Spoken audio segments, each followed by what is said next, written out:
particular economía del artista, porque hay una economía parecida del artista. Y la economía es también variable de contexto para contexto.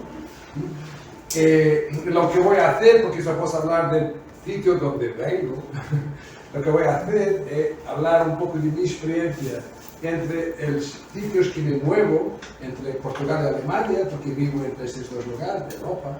Voy a intentar de colocar la cuestión de la economía de los artistas y de esta idea de una precariedad de esa economía del artista a partir de este contexto, y vamos a reservar una parte del taller de hoy, vamos a llamar el taller de este momento de encuentro, para tener también vuestro propio aporte en relación a los contextos que no conozco tan bien. Es la tercera vez que estoy en La Habana, como empiezo a conocer un poquito mejor cómo las cosas funcionan, más no vivo ahí, no tengo la experiencia que vosotros tenéis, y me parece mismo que vir a hablar de precariedad para un contexto como el cubano, a veces parece un poco de locos, ¿no?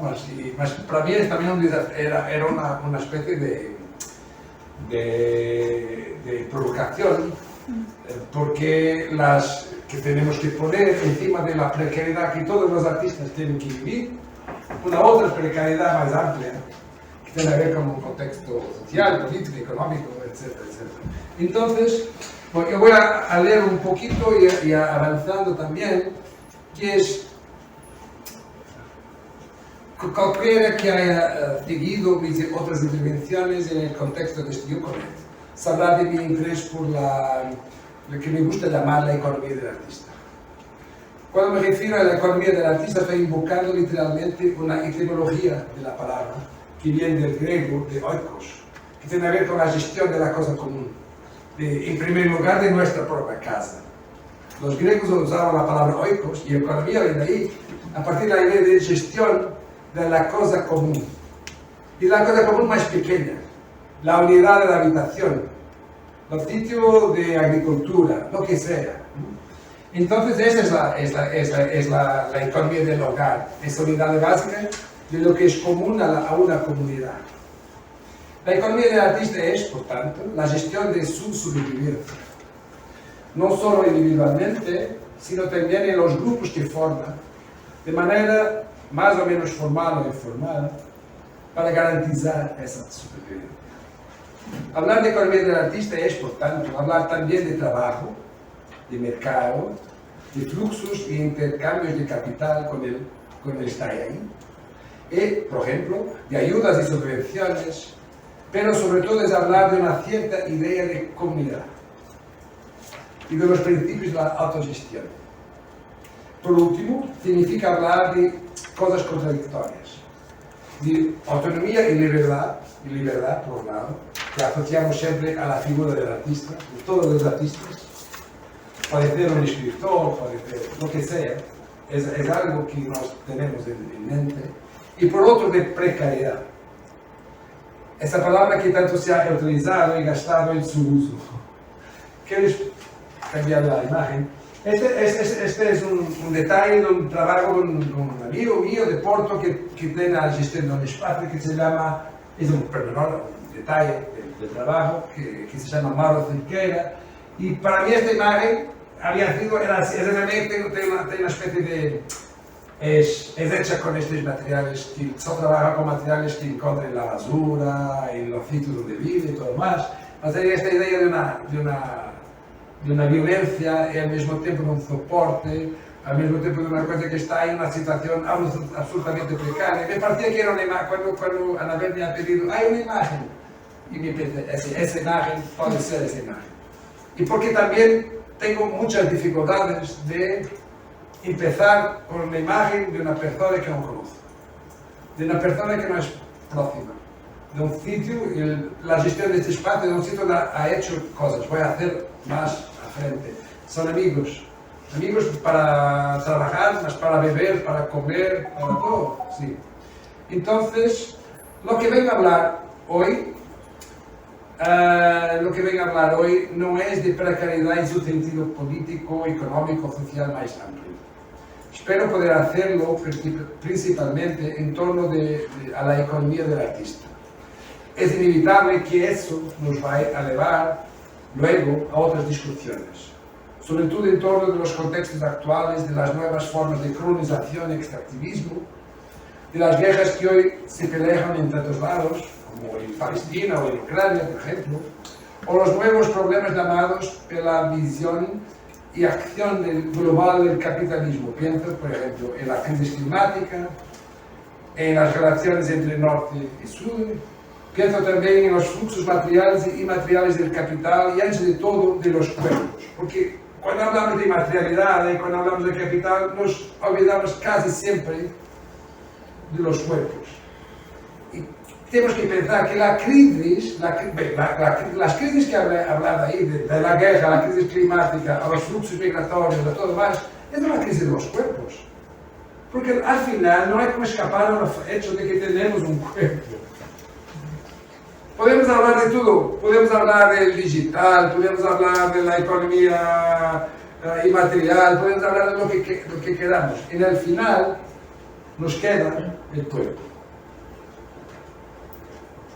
Y es el cuerpo que tiene que comer, es el cuerpo que defeca, es el cuerpo que hace amor, es el cuerpo. No hay como ir a otro lado. Para mí.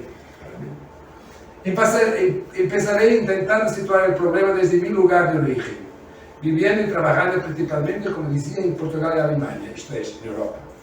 Luego, más al final, con vuestra ayuda, espero poder reconducir la discusión al hogar en que nos encontramos ahora, intentando averiguar con vosotros cómo trazar esta ecuación en un contexto con unas premisas sociales y económicas tan singulares como Cuba y la ciudad de La Habana, donde la noción de precariedad es la marca de sobreviviente del cotidiano.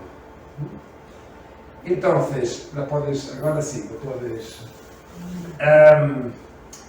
Ahora quería hablar un poquito de esta figura del artista como marginal, que me parece que es muy importante porque está conectada con una especie de mitología en torno de lo que es ser artista. Lo que es ser artista. Hay una mitología en torno de eso. Entonces, en uno de esos encuentros inesperados que ofrece Google, cuando hablamos algo, estaba preparando una charla, porque es muy importante. Soy un artista que se hace en tránsito entre el profesor, no me gusta la palabra investigador, no me gusta nada, porque me hace pensar luego en poesía.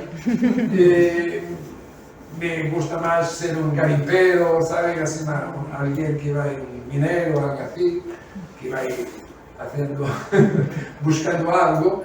Sí, mas soy un artista que tiene estas funciones un poquito, los fluxos, de que ha estudiado arte, mas ha estudiado historia del arte, ha estudiado filosofía, lenguaje, y en mi trabajo tanto escribo como hago objetos y hago cosas no verbales, entonces me gusta mucho este tránsito entre territorios. Entonces, iba a hacer una conferencia, estaba buscando en Google y descubrí una imagen, esta imagen, que me ha despertado curiosidad y que me emocionó momentáneamente. Con poca definición y desperdigada por varios sitios de internet, siempre sin referencia alguna, mostraba lo que parecía un extraño eslogan de una manifestación en Italia en los años 60 o 70. Intenté comprender el origen y el contexto de aquella manifestación, buscando una y otra vez en este archivo sin fondo que es Internet, pero no conseguí. No sabía el origen de esta imagen. La palabra, la frase, el eslogan era fantástico. El mainstream no pasará. Es una idea de... Sin embargo, cuando abrí la imagen, tras abrir la imagen en mi ordenador, me di cuenta inmediatamente de que el texto de la pancarta que daban los manifestantes había sido editado, sin mucho cuidado. Entonces, esto que se ve ahí, que hay una edición. Y entonces volví a Google y de repente apareció la imagen original. Lo puedes poner ahora.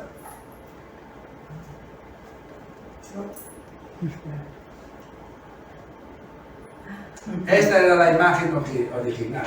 Alguien había editado fascismo para mainstream, que para mí era perfecto también, porque era una especie solabraba el mainstream al fascismo.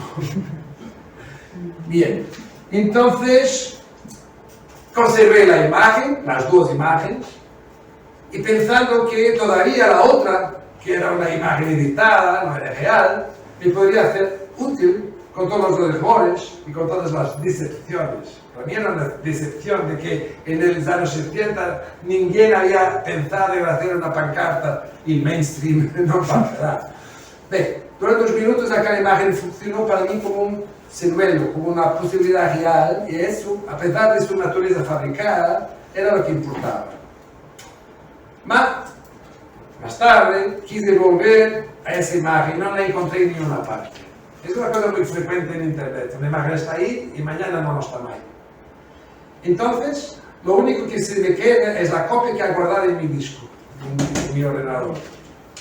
Un fantasma de una posibilidad. Sin embargo, el hecho de que una imagen falsificada y una de los millones de imágenes que aparecen y desaparecen todos los días en internet no la desmerece, sino por lo contrario. Esta imagen nos podrá ayudar a la idea del mainstream, el flujo principal, como un flujo totalitario. De hecho, pensar en el mainstream tiene que pensar, se dice orillas, por lo río, orillas, o las márgenes. Orillas. Yo escribí esto ayer en el avión, entonces no tenía acceso a Google para unificarse las palabras todavía. Entonces, cuando pensamos en el mainstream, pensamos en el flujo de un río con sus orillas y sus márgenes. Tenemos que pensar no solo el flujo, sino también las márgenes. Entonces, de hecho, pensar en la margen es pensar en el flujo, o los flujos, que es su contrapunto, y que constituye, si queremos darle un nombre, la corriente principal. El flujo es la corriente principal. Pensar en el margen implica pensar en ese flujo principal, en esa corriente en constante movimiento que corre el riesgo de elevarse todo por tiempo. Y pensar en estos dos espacios, en estos dos tiempos, el del torrente de la corriente principal y el espacio de la margen, de las orillas, significa inevitablemente pensar en el borde, en la frontera, en la línea límite que debemos cruzar para cambiar de tiempo y de espacio. Es siempre ahí, los cuerpos, cuando cambian de espacio, cruzan un muro, cruzan un río, cruzan un mar, cruzan lo que sea. Aparentemente estar en la margen es, por tanto, mirar esta corriente en movimiento. Vamos ahí y miramos los ríos que pasan, el flujo principal. Que es un resultado desde otro lugar, estamos siempre en un otro lugar, estamos afuera. Y esto es un proceso de desterritorialización. Estar afuera es un proceso de desterritorialización, que no es muy diferente del lugar de la marginalidad, sobre todo en su carácter inclasificable y a menudo salvaje. Sin embargo, para entender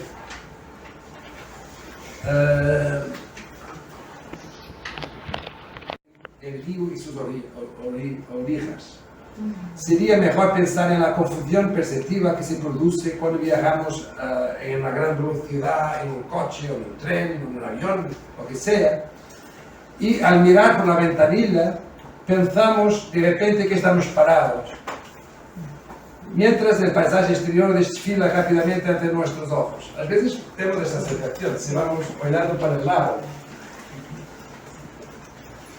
En ese momento nosotros y el tren o el coche que nos transporta nos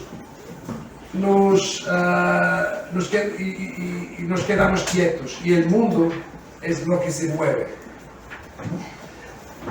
De hecho, por extraño que parezca, siempre son las orillas las que se precipitan mientras que el flujo imparable de la corriente principal no es más que el desplazamiento del punto A al punto B.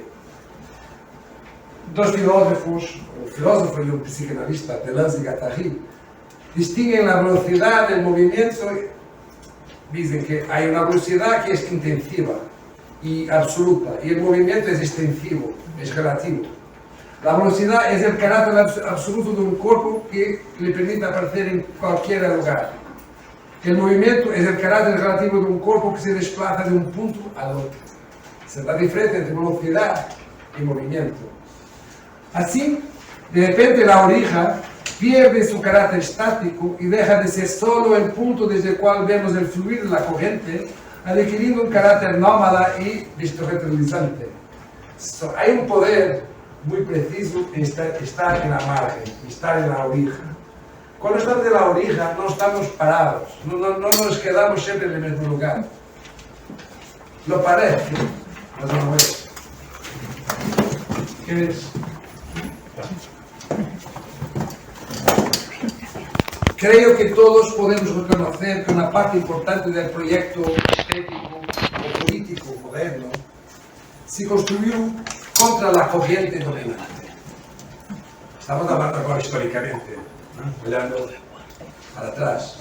Es decir, en un intento de escapar a ese torrente que es voraz, que se come todo. En el arte, la figura del artista como marginal.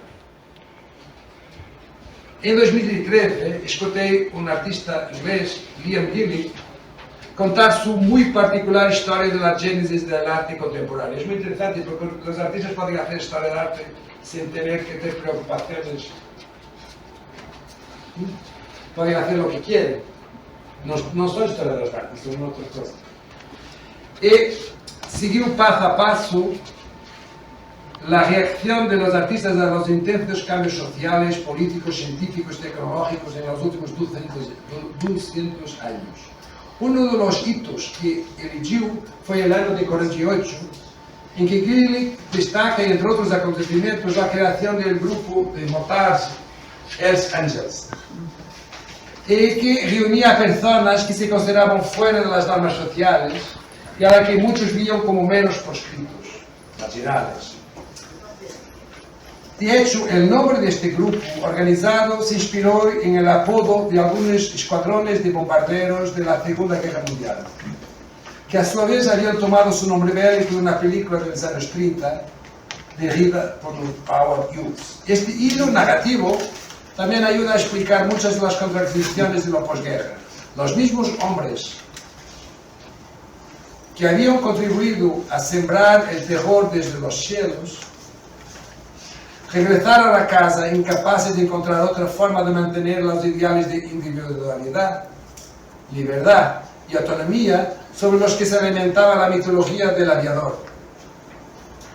La creación de los Hells Angels tiene su paralelo en otros ámbitos de la sociedad de posguerra, donde la cultura del bando, que se afirma al margen del sistema, fue de viento en popa, adoptando diferentes formas: el rechazo de la vida burguesa, la acción con carácter disruptivo o el rechazo de la normatividad.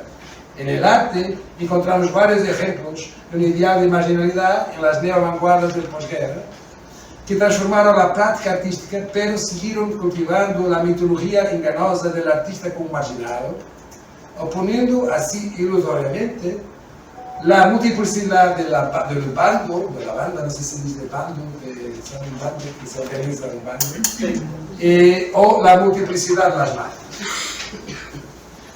Entonces, puedes este es el film de Howard Hughes, que ha inspirado el nombre que le habían escogido Hells Angels, ¿no? Los ángeles del infierno, para un avión que era un avión muy particular, que era así del primer avión. Pues no sé si lo saben, ellos tenían que hacer 25 misiones. Hasta medio de la guerra, ningún avión lo ha terminado. Sí, eran hombres muy jóvenes que sabían que iban a morir. Lo primer avión que había regresado era los Hells Angels. Entonces, esta es una imagen así. Es una imagen de los Hells Angels. que ahora sí probablemente perciben mejor porque usaron estos capacetes alemanes, sí, todo eso. Sí. Y ahora vamos de un modo simplista. De eso es lo que hablamos cuando nos referimos al deseo ejercido por la vanguardia de fusionar arte y vida. La estética busca la exterioridad, negándose a separar el arte del mundo al que pertenece. El exterior del arte la arte se alimenta de su exterior. Entonces, yo decía que había una especie de deporte favorito del arte moderno, era buscar el exterior. Y vamos a pensar así. La arte normativa, y la arte normativa es la arte que está trabajada por la historia de arte, que está trabajada en el museo, y todo. Esa es la arte normativa, porque la historia de arte está siempre retrasada. Siempre retrasada. Nunca, está siempre buscando entender, y está siempre buscando estructurar, mismo fuera del estructuralismo, lo que está hecho, o lo que se está, en el peor caso, haciendo. Entonces, nunca es una cosa prospectiva, es una cosa perspectiva. Y es muy interesante pensar que si pensamos en el centro de este doble círculo, como el arte normativo, podemos pensar que en el arte moderno había un exterior muy largo. Y el exterior podría ser, desde luego, lo que no es arte. Pues podría ser, por ejemplo, la pintura, podría ser la literatura, la atracción por el exterior. La música se interesaba por la pintura. Había siempre un interés muy grande por todo el exterior. La arte se interesaba muy fuerte por la política, y la política era vista como una cosa que estaba afuera, ¿no? Estaba más próxima de la vida, de lo que se hacía todos los días, do que de otra cosa más. Entonces, había una idea de ir buscarlo afuera, que podría ser la mierda del artista, como Piero Manzoni, podría ser lo que quieran, y con eso poner en cuestión el centro de esta arte. La cuestión es que con el tiempo puedes avanzar hasta los círculos ficarem muy eso ahí. Entonces lo que se pasa es que nos tenemos una especie de situación que en la que vivimos hoy, y no hay hoy, ayer, hoy, en los últimos 40, 50 años, en que parece que no hay más exterior. Porque todo fue hecho. Lo cotidiano, las cosas más básicas de comer, hablar, moverme, no hacer nada, es una acción artística. No hacer nada es una acción artística. Parece que es el límite de que no hay nada. Que, claro, podemos ir a buscar cosas con más de 100 años. El cuadrado negro, el cuadrado blanco, el aire, todo. ¿Ah? La mierda, que todo, no hay exterior. Esta es una cosa muy complicada, ¿sabe? Que es un poquito como en pensar que hoy la estética está en todo lado. La estética está en todo lado, es una palabra que se gasta mucho porque está en todo lado. El design está en todo lado. ¿Esto por qué? Porque hay una victoria de Pijo, ¿saben? Como era una victoria que no es verdadera, en el final es una derrota, que es una victoria de Pijo de la estética. Y de este deseo, que ahora puedes avanzar, más, de este deseo muy antiguo, que se ha empezado de un modo muy fuerte en las vanguardias tradicionales, históricas del final del siglo XIX y principios del siglo XX, de fusionar arte y vida. Arte y vida entendidas como dos cosas que se tenían que fusionar al límite. Es arte. Es una idea de elevar al límite eso. Y claro, hay fundado un partido político en Alemania, hay fundado una universidad libre. Había una idea de que los gestos del arte no se pueden separar los gestos políticos de la vida y también los gestos afectivos de la vida personal. ¿no? Y esto se vaya una vez más es lo que está afuera. ¿Cómo se dice lo que es arte y lo que no es arte? Es muy difícil porque en el límite todos estos gestos van en la dirección de decir no hay diferencia, hay una equivalencia, como vimos en trabajo de montadas antes, el anterior, hay una equivalencia, un flujo doble entre arte y vida. Este es un artista catalán. Puedes avanzar. Este es, agora não tenho, agora me falta meia leyenda, mas sim,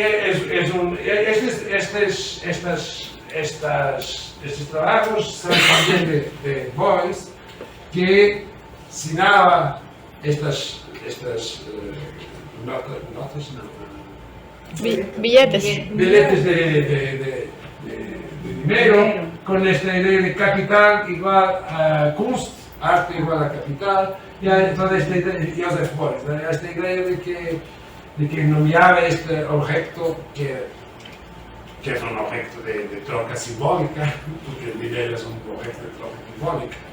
Y entonces vamos avanzando.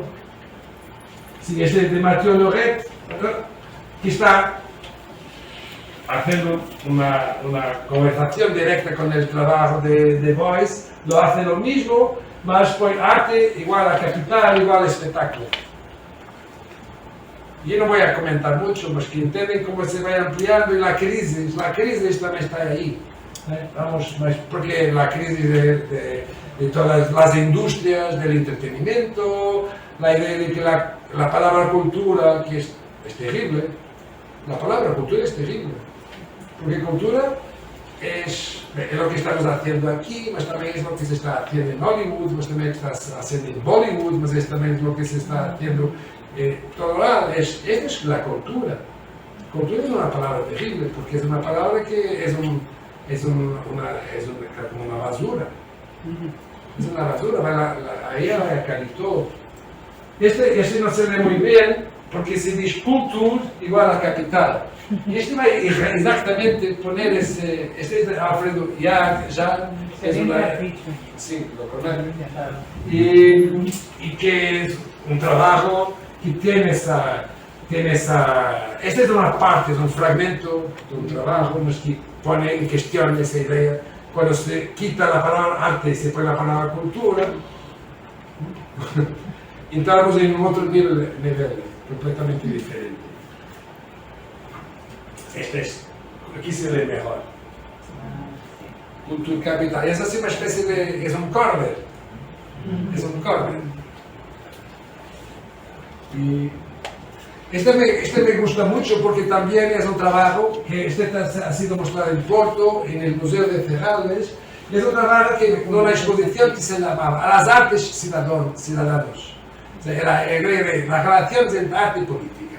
Y Claire Fontaine tenía este trabajo que había sido montado dentro del museo, mirando el exterior. Funcionaba mucho mejor de noche que de día, porque era de luz, mas de día también funcionaba. Y me parece un poquito, ¿sabes? Como aquellos perros que están dentro de casa y cuando entras, son muy calmitos, ¿sabes? Es un poquito la misma cosa, porque es la idea de que el artista está dentro del museo, diciendo cosas para afuera, porque está dentro del museo, está protegido. Es un poquito como alguien que está en su castelo, dice, anda, aquí puedes venir, que no tengo miedo de ti, pero estás dentro del castelo, protegido por las murallas. Porque el museo es el sitio, la galería, los sitios del arte, son sitios protegidos, donde puedes hacer ciertas cosas, puedes hablar. ¿Cómo se dice el bobo de la corte? Se dice el bufón. El bufón. Los artistas muchas veces son como el bufón. Todo se les es permitido en cuanto bufón. De otro modo, se le corta la cabeza. Es el problema de trabajar en la calle, por ejemplo. Que cambia por completo.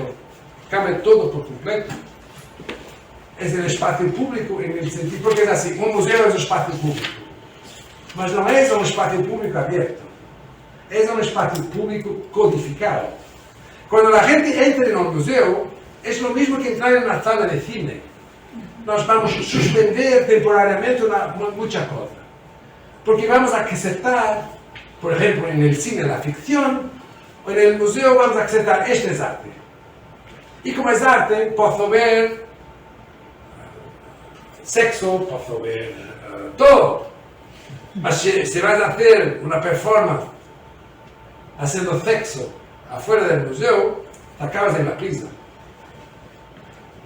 Es la diferencia, porque las codificaciones son muy diferentes. Y eso me parece muy interesante cuando ella dice, capitalismo Kiroslav, sí está cierto.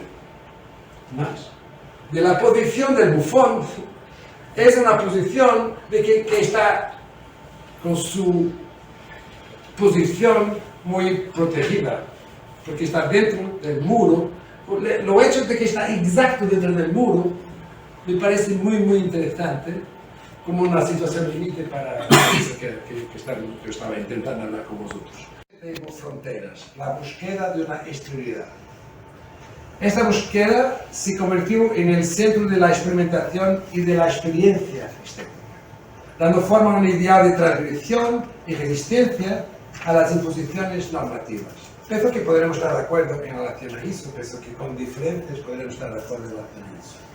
La historia del arte, y especialmente de los últimos ciclos, nos enseña que la atracción permanente por la exterioridad y la diferencia ha llevado a cruzar las líneas fronterizas varias veces en distintas direcciones. Dentro, afuera, fuera, dentro. Estoy aquí, ahora estoy ahí, ahora soy esto, ahora soy aquello. Por ello, hoy en día, esta atracción por el exterior y la reconfiguración centrífuga, o sea, afuera, de los campos de acción del arte se consideraban escenas marcas de la identidad moderna. Sin embargo, en un momento dado surgió un nuevo problema. ¿Cómo afrontar la desaparición de la exterioridad? El agotamiento de un modelo transgresor, integrando a su vez en la corriente dominante, la norma. Cuando todo está en la norma, cuando no va afuera de la norma, ¿cómo mantener la posición de la imagen mitológica del artista como marginal?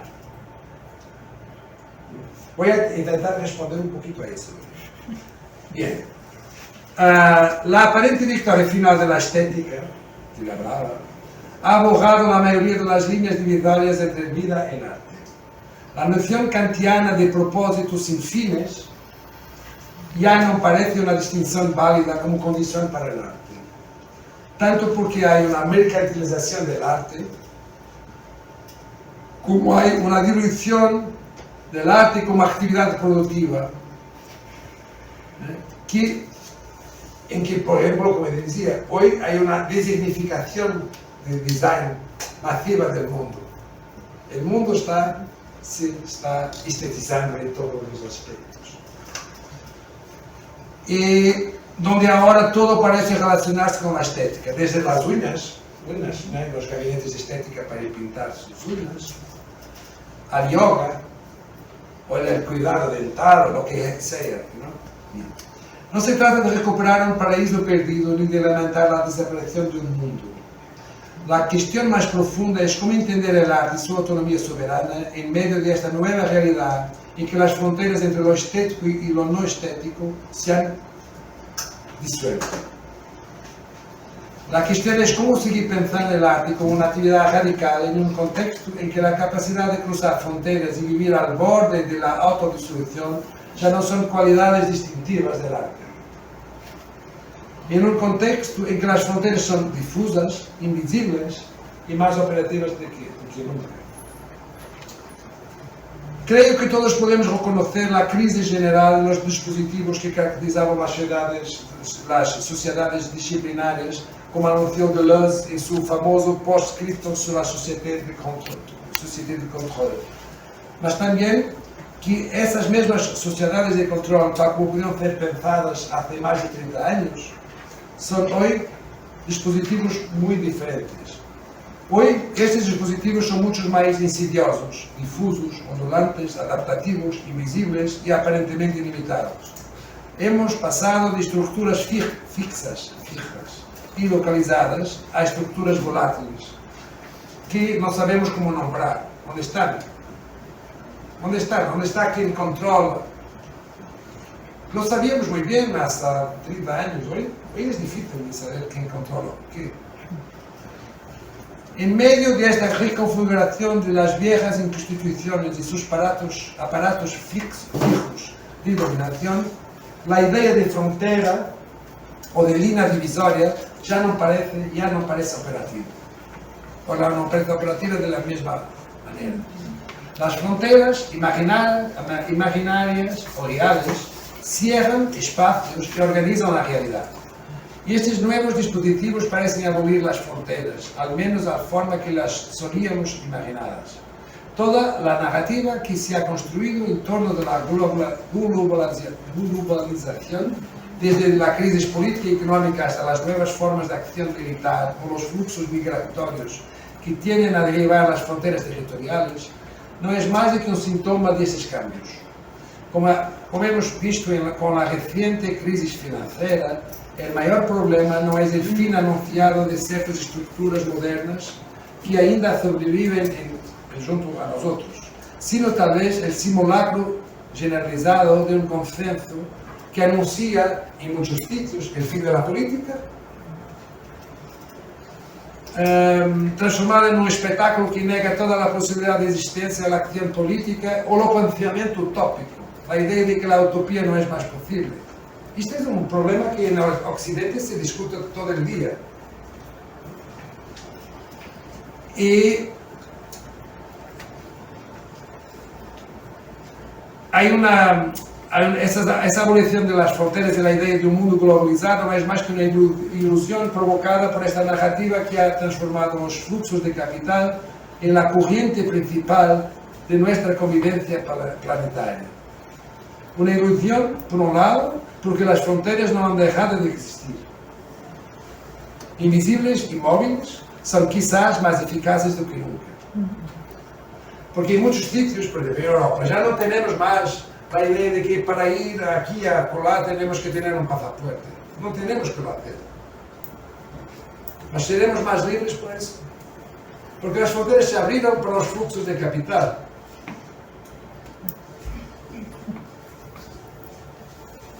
Y la cuestión es, por otro, porque al mismo tiempo que esta narrativa de la globalización se afirma como un consenso, seguimos levantando muros de barreras físicas. Los últimos 20, 30 años han sido años en muchos lugares, ¿no? En México, en Palestina, en tantos otros sitios, estamos levantando muros físicos, muros reales. Y el capital es incorpóreo y fluye, ignorando toda la territorialización, pero los cuerpos siguen desafiando las fronteras, exigiendo la construcción de obstáculos circulatorios. Y por eso que decía en el principio que esta idea de que estamos en un momento de inmaterialización es una broma. Lo voy a hacer a todos, ¿no? Lo siento, ¿no?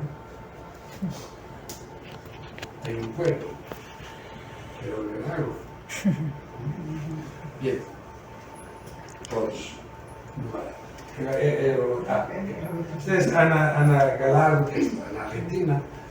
Ese es un trabajo que se llama Casa Volante. Es un trabajo que Ana marca un poco la idea de la precariedad, porque ahora estoy hablando de cosas muy más largas, y ahora es la idea de la precariedad del artista, en que ella se andaba con una casa, incluyendo su hija seguía ahí dentro también, y era una casa con el básico para vivir, y era una especie de imagen, de alegoría a la situación precaria de la vida de un artista, que tiene que hacer de todo un poco para sobrevivir, que vivió en Ciudad de México, había sido agente de artistas de cabaret, había hecho cosas muy diferentes, y es muy interesante pensar cómo que trabajó con las prostitutas en la rúa, Isso me parece muy interesante pensar cómo era. Y ahí tenemos una vez más, cuál es la diferencia entre su vida y su práctica artística. Es la misma cosa, las dos cosas son la misma cosa, porque la economía del artista define también lo que el artista hace o no hace. Y ahí podemos volver ahora al dramatismo del título que había traído, ¿no? Era independencia o muerte, ¿no? La precaria economía del artista. Entonces la economía del artista se puede dramatizar de un modo que evoca viejas utopías. Sin embargo, los gritos de independencia o muerte son tan liberadores como contradictorios.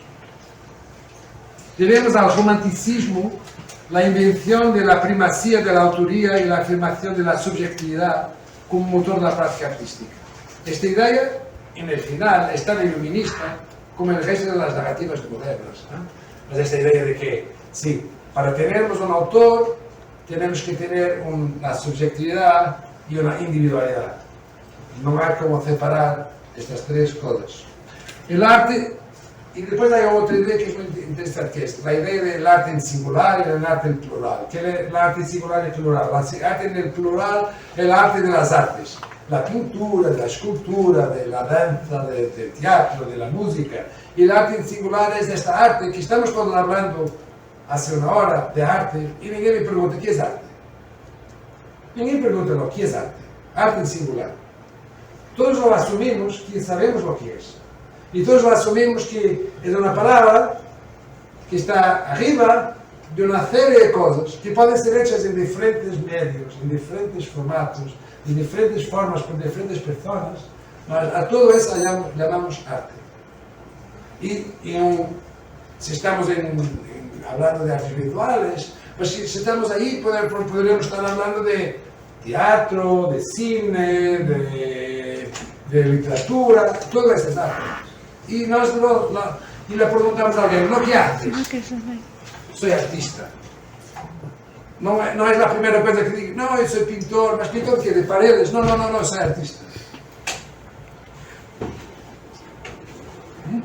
Esa idea de que, la idea de ser artista como una cosa que en el singular, es una invención también de la modernidad. El arte en el singular inventado por la estética es también el del águila imperial. Este arte en singular, ¿no? Es una águila imperial que se eleva por encima del sucio suelo donde los burros comen paja. La diferencia entre lo hacer y lo pensar está muy conectado también con esto, ¿no? La figura romántica del artista es, pues, vitérea, afirmativa y, sobre todo, poderosa. Hablar de autoría en el sentido moderno del término es también hablar de poder, el derecho al discurso. ¿Quién habla? Y por último, era muy masculina siempre. Este de moderno del canto. Lo sabemos todos de qué estamos hablando, ¿no? Y no precisa hacer ahí historia de arte. Y por último, y sí, claro, ¿de dónde se habla? ¿De qué sitio se habla? ¿Cuáles son los centros en cada momento de la historia? Eso también es muy importante. Y por último, de identidad, diferencia y desviación. Sí, la calidad del artista como marginal, lo que sea. De la división clásica entre las artes mecánicas y las artes liberales, la idea de que Leonardo decía pintura es una cosa mental, que ninguém duda que él era un artesano perfecto, lo hacía con sus manos como ninguém. Y por eso tenía la necesidad de decir en el siglo XV, final del siglo XV, decía, atención, lo que hago es mental, es lo que distingue mi arte. Y eso es muy importante porque es el principio de un proceso que nos ha traído hasta el modernismo y hasta esta idea del arte en el singular, ¿no? Entonces, de De la división clásica entre artes mecánicas y liberales, nos queda el deseo de las primeras frente a la libertad y materialidad de las segundas. Ustedes saben, las artes mecánicas, es muy interesante la historia de las musas de los griegos. Los griegos tenían las musas, y las musas estaban, varió un poquito, mas las musas nos llegaron 9 musas a través de los romanos a la tradición clásica. Y las musas eran una musa para historia, una musa para la poesía, una para música, otra para la danza, otra para... No hay una para astronomía, no hay una única musa para la pintura, para la escultura, para la arquitectura, por ejemplo. ¿Y por qué? Porque esas artes eran sucias. Se hacían con las manos. Se hacían con piedra. Las otras eran liberales, mucho más inmateriales. La música había una inmaterialidad en la música. Sí, la música lo podemos sentir muy fuerte, ¿eh? Y nuestro cuerpo puede querer bailar. Mas en el final es una cosa mucho más inmaterial, como es la literatura, como es mismo el teatro, en su idea de una escrita que se va a pasar, interpretar y todo más. Y es muy interesante pensar que en su origen las musas eran solo para las artes ditas liberales. Las otras no lo tenían. Que en el final el museo sea el que contenga las otras es la venganza. Es la venganza de pintura, escultura, arquitectura y todo más. Lo digo yo. Bien. Entonces, estatutos que, combinados, autonomía y soberanía, garantizaban una cierta operatividad a sus discursos. Sí, la idea, este es muy importante, la idea de que el modernismo nos ha traído esta idea. La arte, para funcionar, tiene que ser autónoma, ser aparte, y tiene que ser soberana, o sea, tener poder absoluto sobre sí propia. Esto es muy importante, ¿no? Porque esta autonomía y soberanía también están en el artista. Se también transportan por el artista. Y entonces, por un lado, la autonomía del arte inventada por la modernidad nos dice que el arte es un discurso autorregulado, independiente de los demás discursos de la razón moderna. Por otro, el principio romántico de la soberanía del arte propone transgredir la razón y afirmar la validez absoluta y total abandono a sus mecanismos y procesos. No se puede cuestionar. La palabra del soberano no se cuestiona. En este sentido, la figura romántica del artista, como trabajador independiente, marginal y libre de las ataduras del mercado laboral regulado, ha perdurado y se ha mantenido desde entonces como poder, pero también como motor de malentendidos y contradicciones. Desde el punto de vista actual, donde estamos ahora, ya no histórico, podemos incluso pensar que esta figura romantizada de que vimos hablando fue un campo de pruebas para lo que estaba por venir. Para mí esto es muy importante. La desregulación general del mercado de trabajo es hoy un fenómeno mundial. Y este modelo de independencia es invitado y promovido, apropiado como fue por el capitalismo avanzado en su afán de tocar una fibra sensible en cada uno de nosotros. Y hay no solo en una élite marginal, los artistas, por ejemplo. ¿Cuál es esa fibra sensible? Es el deseo de independencia y la libertad de trabajar para nosotros mismos. Marx ha identificado la subordinación del trabajo al capital como continua intención. En el capitalismo avanzado, esta subordinación es a menudo discontinua y extensiva. Al menos cuando hablamos de trabajo inmaterial o de su moneda de cambio, el conocimiento. Porque en la base de la pirámide, no nos podemos olvidar de eso, el extractivismo sigue siendo de un brutalismo intenso y continuo, ahora relegado a las margens de un occidente que se ha vendido al trabajo blando. Y que incluso dentro de sus fronteras, y se ve en Portugal la discusión sobre la migración es esa, porque en Alemania donde estoy también, todo es hecho por inmigrantes. No trabajan, do trabajo, aquilo que se llama el trabajo duro. ¿Quién limpa los baños en Europa? ¿Quién construye nuestras habitaciones? ¿Quién cuida de los viejos? ¿Quién quita la basura? ¿Quién hace todo el trabajo invisible e insomne por la noche? Eso es muy interesante, porque se habla mucho de trabajo inmaterial, de conocimiento, etc. ¿Por qué? Porque eso es lo que hacen los corpos. La basura, llevan al baño. Era una vez más la idea de que tenemos cuerpo. No hay como... precisamos una habitación para nos proteger de la naturaleza. De la naturaleza, de todo más, sí. Lejos quedan los días en que en Europa, en los años 60, por ejemplo, los jóvenes estudiantes burgueses y maoístas iban a trabajar a las fábricas en busca de una experiencia real de las condiciones de vida y trabajo del proletariado. Tengo personas de mi familia, de esa generación, que lo hicieron, miembros de una familia burguesa, y iban a trabajar para entender cómo luego va ese tiempo. El fracaso del marxismo actualmente a nivel global es en parte el resultado de la imprevisibilidad de los efectos de este capitalismo difuso y global, y sobre todo lo que deriva de una privatización general del conocimiento y de los afectos, porque no es solo el conocimiento, es también los afectos, son también los afectos. Los afectos están siendo privatizados también. Es decir, la primacía del llamado trabajo inmaterial.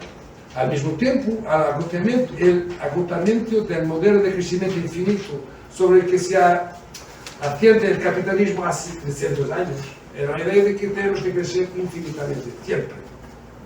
Y ahora no tenemos solución a la vista. A pesar de todas esas ideas, esos eufemismos de crecimiento sostenible, porque reparen, se continúa a hablar de crecimiento, pero es crecimiento sostenible, o de energías limpias. Son ideas que, y hablo del punto de vista donde vengo, una vez más, porque en otros lados los problemas son otros. Y entonces la idea es que son formas de solucionismo tecnocientífico para problemas que nos vamos a solucionar así. Que sin soluciones fáciles a la mano, y con la idea de colapso, porque cuando hablamos de crisis climática, cuando hablamos de crisis política, cuando hablamos de colapso de nuestro mundo, de nuestra nave espacial, porque estamos todos navegando en el espacio juntos. Este es nuestro tren, la Tierra es nuestro tren, lo compartimos. Entonces, sin soluciones fáciles a la mano y con la idea del colapso asomando como un fantasma, dejamos de preguntar ¿hacia dónde? Que era una pregunta que hacíamos juntos. ¿Hacia dónde? ¿Vamos dónde? ¿Hacia dónde? ¿Dónde? Y solo nos queda un ¿hasta cuándo? El problema de este ¿hasta cuándo? Es que eso nos niega toda la posibilidad de reinvención, que nos niega el futuro, y con él la idea misma de utopía. Esta es la crisis de la política, y en parte es esta la razón de la crisis de la política hoy, de esta confusión entre progresismo y conservadurismo,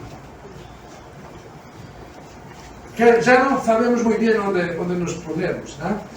En Europa, sobre todo, mas en otros lados igual, la izquierda, progresista por naturaleza, que proponiendo cambios,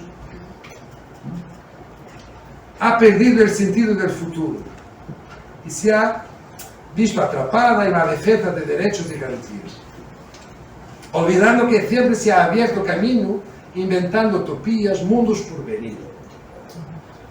La irrupción de la derecha, la vieja derecha retrógrada y nostálgica, pero sobre todo una nueva derecha oportunista que ha venido a ocupar el espacio de aquí y ahora, como no hay mañana, que se dice vamos a hablar por lo aquí y ahora, nos ha traído una radicalización biopolítica, a veces necropolítica, biopolítica porque una vez más son los cuerpos, de la noción de comunidad. o de vida en comunidad, de la Oikos. Como já havíamos visto em outros momentos mais sombrios da história do ciclo passado. Penso, é claro, em todas as formas de totalitarismo experimentadas no século XX, ou em as ditaduras militares da América Latina, por exemplo, que todos lo conocen aqui. Esta nova derecha, mas que também é muito vieja, puede verse como uma espécie de uma erupción política de lo reprimido que llama al individualismo egoísta más primario con promesas de una vida mejor. Ahora, esa vida mejor tiene que ser ahora, porque el mañana no existe. Menos impuestos. Y este es el problema de donde vengo una vez más. Menos impuestos, menos solidaridad social, más dinero en mi bolsillo y sobre todo, y aquí vamos a pensar en lo artista, como freelance, y sobre todo la certeza de que en cada uno de nosotros vive un empresario en potencia. Un capitalista que se puede hacer a sí mismo. De Europa a Estados Unidos, de Israel a Brasil o Argentina, asistimos al súbito crecimiento de estas propuestas neoliberales para desregular el mercado y debilitar el papel redistributivo y social de los Estados. Paradójicamente, esta derecha radical es también, al mismo tiempo, liberal, porque quiere liberalizar el mercado, y autoritaria. ¿Quieres poner la próxima? Estos son dos libros en internet sobre la idea de freelance, que work from anywhere, trabaja de cualquier lado. La derecha se basea orgánicamente en la autoinvención y la autopromoción en las redes sociales. Nos lo sabemos, el efecto de los algoritmos en esto. Imitando la atomización, la idea de que estamos cada vez en círculos más pequeños, los círculos en que nos movimentamos en esas redes, por ejemplo, que hay redes en esos círculos, ¿no? Y que nos convierta a todos en productores y distribuidores de contenidos y afectos. Audio Feel Today, ¿qué tienes en mente? ¿Cómo te sientes hoy? Pregunta Facebook. Todos los días. ¿Cómo te sientes hoy? How do you feel today?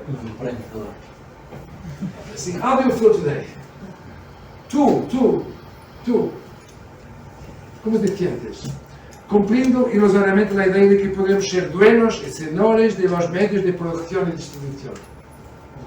Que esto se haga sin distinguir claramente el ocio del trabajo es solo una muestra más de esta gigantesca operación mega extractivista, dirigida ahora no solo al cuerpo, porque el extractivismo del capitalismo ha sido dirigido siempre al cuerpo, como fuerza de trabajo.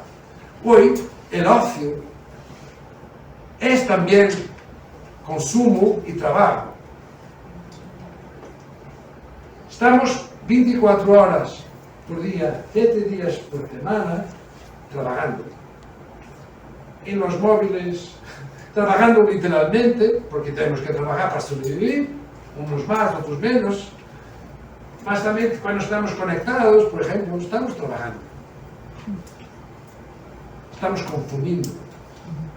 Esta idea de consumir, ¿no? En otras latitudes, eso es más intenso. Aquí se siente ya. Y estamos en un contexto muy especial. Imaginen en otros contextos, ¿no? Y después tenemos los supra-zumo, América o mismo China, que también se ha transformado en una especie de ejemplo para eso, ¿no? Y entonces, como síntoma de eso mesmo, por ejemplo, siempre que nós en un ordenador respondemos I'm not a robot, ¿saben que estamos entrenando el ordenador? ¿Saben que siempre que hacemos estas vai a recoger todas las imágenes que tienen un bus, o todas las imágenes que tienen una... Estamos treinando el computador sin saber. Estamos comprando la entrada en algo, porque eso es necesario para pasar un portal, pero estamos también entrenando la máquina. Porque hoy la idea de la inteligencia artificial, que me gusta de llamar estupidez artificial, que es necesario ser entrenadas. ¿Quién las va a entrenar? Si tiene gente que está entrenando esas máquinas, se nos paga sueldos muy bajos India y todo más, haciendo gestos competitivos para entrenar a las máquinas. Pero también hay, nosotros cuando hacemos estas cosas en nuestros ordenadores, estamos entrenando a las máquinas. Por tanto, mesmo cuando pensamos que estamos a hacer algo para nosotros, estamos a hacer algo para los otros, y no para nosotros.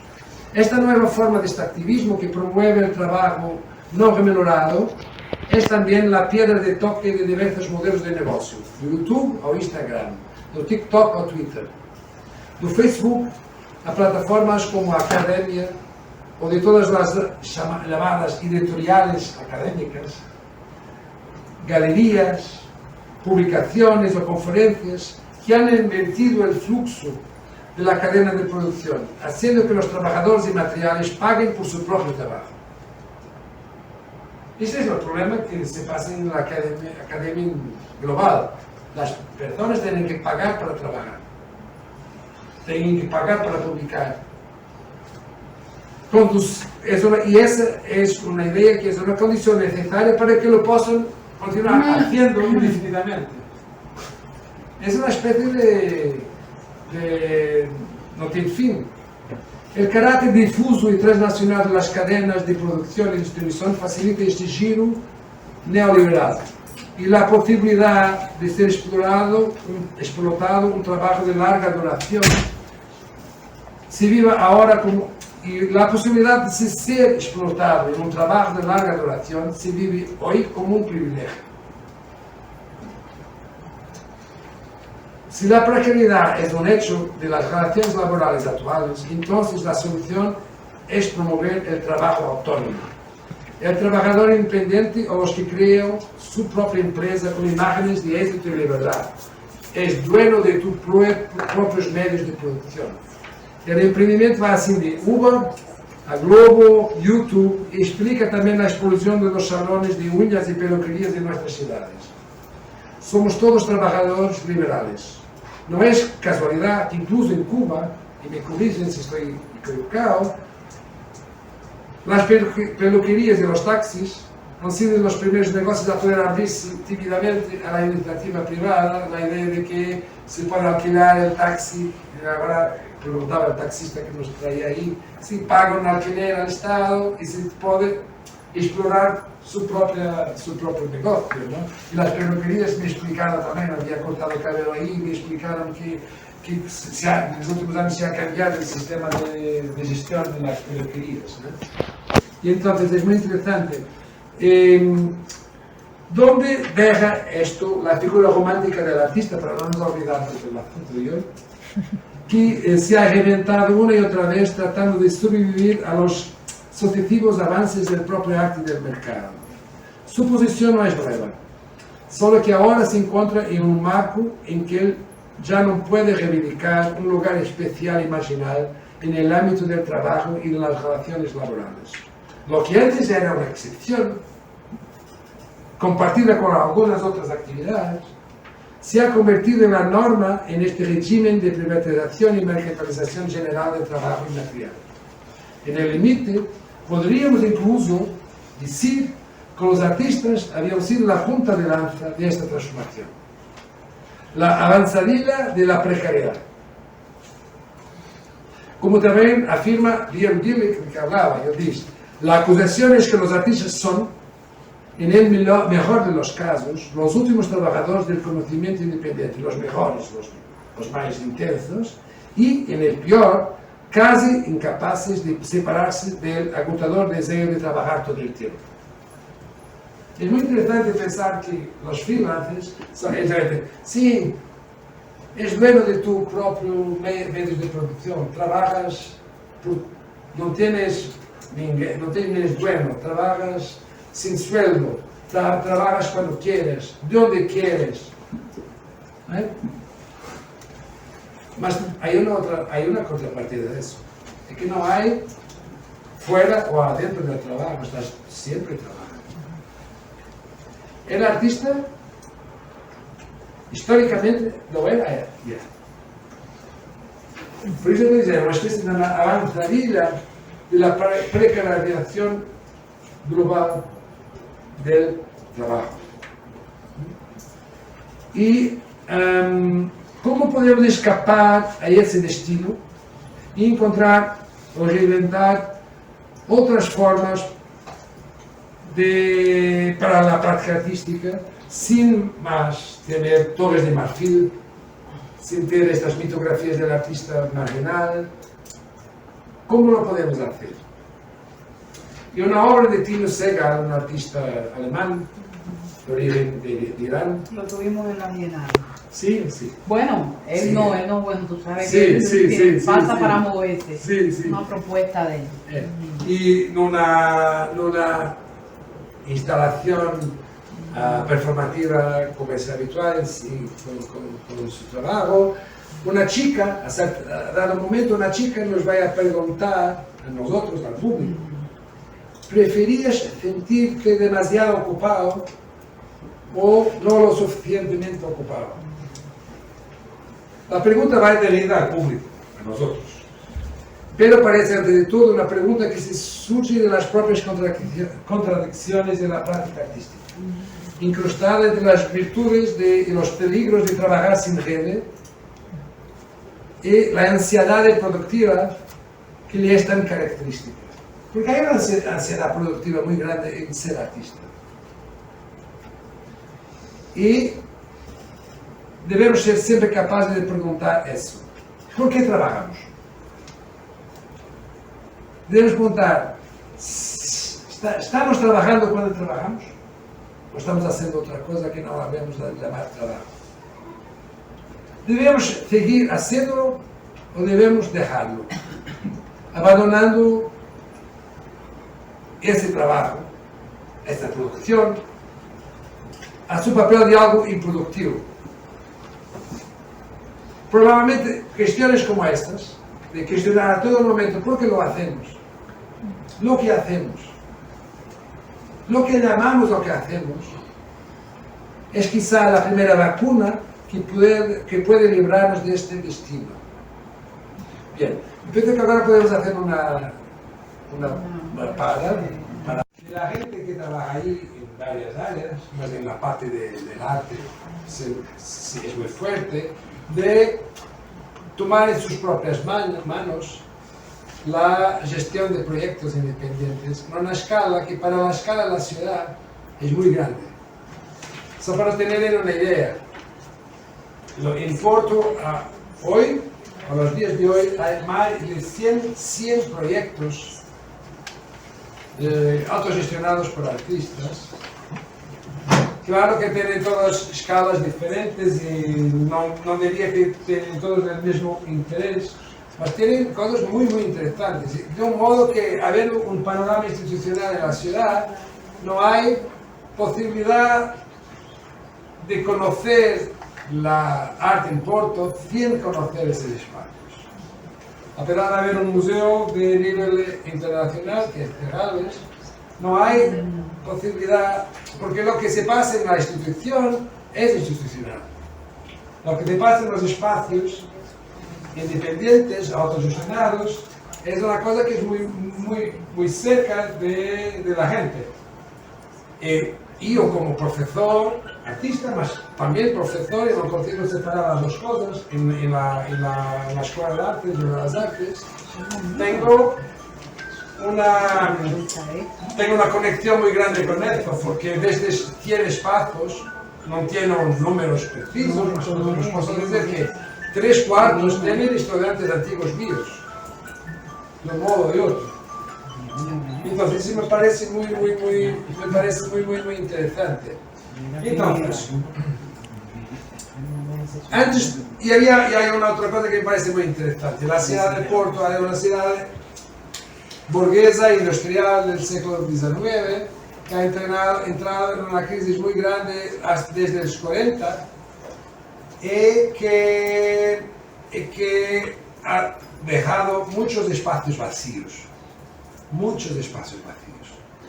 La ciudad ahora está cambiando muchísimo, no unas cosas para mejor, no otras para peor, porque lo hecho de que se está recuperando edificios, lo hecho de que hay empleo y lo hecho de que hay mucho turismo, no significa que es todo bueno. Hay cambios y uno de los cambios es que la gente está siendo enviada para fuera del centro porque los precios están llegando a un nivel imposible para la gente que ahí vive. Y ahí había hay alguien que no lo sé que ha hecho años atrás con este proceso, ha empezado, ha hecho una broma con la idea de que la ciudad pobre es Pobre. podrida. Porto era una ciudad podrida a 20 años atrás. Y cuando veíamos podrida, era podrida a un nivel tal que voy a hablar ahora un poquito sobre eso. Antes del frenesí empresarial que recorre hoy la ciudad, muy debido al turismo, y este frenesí se recorre hoy especialmente en su centro, el puerto estaba abandonado. Tanto es así que en 2008 una curadora alemana que visitaba la ciudad me preguntaba: ¿o Porto nunca ha recuperado realmente de la guerra? ¿Verdad? Y yo le pregunté: ¿guerra? ¿Qué guerra? Y de repente me ha entendido que sí, no estamos en Alemania, esto no tiene bombardeo, no tiene... Mas la ciudad parecía bombardeada. Para alguien como era su caso, que venía de Alemania del Este, que no tenía las marcas del bombardeo de la Segunda Guerra, era como Dresden, era como ciudades que estaban destruidas ainda, entonces. Y yo le diría, no se trata de volver al delicioso eslogan que alguien pintó o coló en las paredes de la ciudad hace años: hace que Porto se pudra de nuevo, make Porto podre again, hace que Porto se pudra again, que era una idea de una nostalgia que estamos perdiendo. Prefiero el Porto podrido que el Porto jodido. Y entonces, ¿no? y me parece muy interesante pensar así. Y entonces, no es de volver a eso, más simplemente de no someter la ciudad a la dictadura de los números. En la política de la ciudad, que ahora es muy liberal, derecha, todo se mide en crecimiento. Más pasajeros en el aeropuerto, más vuelos, más inversiones, más turistas, más hoteles, más visitantes, más metros cuadrados, más empresas unicornio, todo eso. Sin una política que pueda pensar en otras operaciones, y una vez más voy a hablar de una cosa que es muy importante, sin miedo a pensar también en las virtudes del decrecimiento, para contrariar la idea del crecimiento infinito. Por ejemplo, probablemente acabaremos mismo con la ciudad muerta.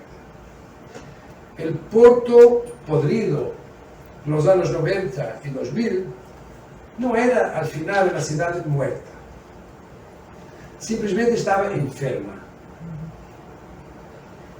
Era una ciudad en crisis en la que encontrábamos por todas las partes espacios vacíos, ruinas o espacios abandonados por la economía de mercado.